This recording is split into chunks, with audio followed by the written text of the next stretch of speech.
Most people believe financial success is about intelligence. History shows it's usually about behavior.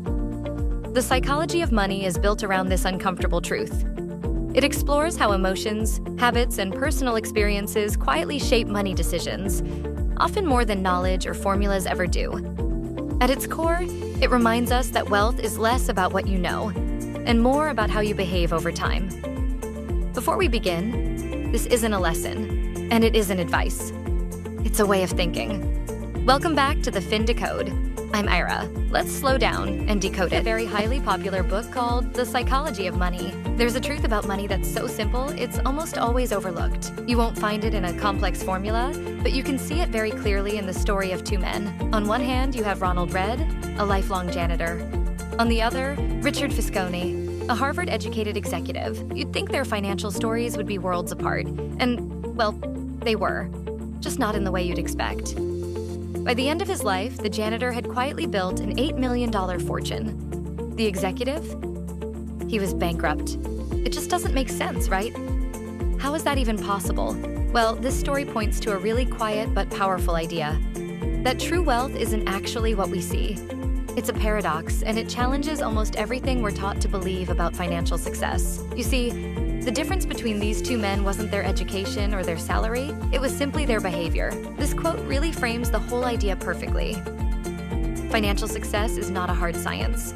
It's a soft skill, where how you behave is so much more important than what you know. Where does this insight come from? Well, it's rooted in understanding how we think about money.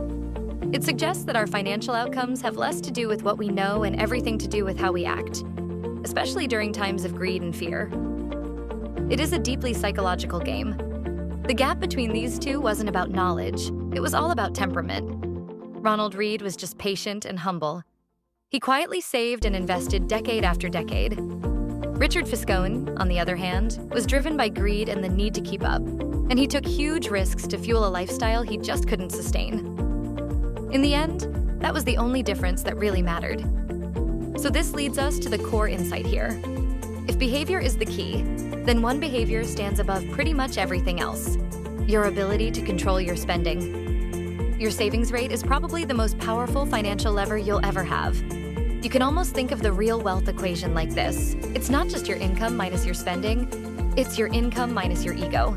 See, ego is what pushes us to spend more as we earn more, which keeps our savings rate completely flat. It's that silent force that prevents so many people from ever building real wealth. Let's just imagine two people for a moment. Person B earns less than a third of what person A makes. But look, after 2 decades, they end up twice as wealthy. How? It's simple, really. Their savings rate is 6 times higher. This just proves a critical point. Wealth isn't built by how much you make, but by how much you manage to keep. And this gets us to a really common misunderstanding. We tend to use the words rich and wealthy as if they're the same thing, but they are fundamentally different ideas. It makes you ask the question, right? If it's not a big salary and all the stuff you can buy with it, then what is true wealth? True wealth is what you don't see. It's the money that hasn't been spent yet. It's the car you didn't buy, the watch you didn't wear. Wealth is the stocks and the bonds and the other assets that are working for you quietly in the background. It's financial optionality, not a display of things. And here's the great paradox of money. We see someone driving an expensive car and we think, wow, that person must be rich. But really, the only thing we know for sure is that they have less money than they did right before they bought that car. The pursuit of looking rich is the single biggest obstacle to becoming wealthy. Okay, so if wealth isn't for showing off, then what is it really for? This brings us to a fundamental shift in how we can think about money's true purpose. We're often taught that money is a tool for climbing some kind of social ladder, a way to chase status, to get the admiration that we think will come from our peers, and of course, to buy the luxury things that are supposed to signal to the world how successful we are. But the real enduring value of wealth isn't any of those things.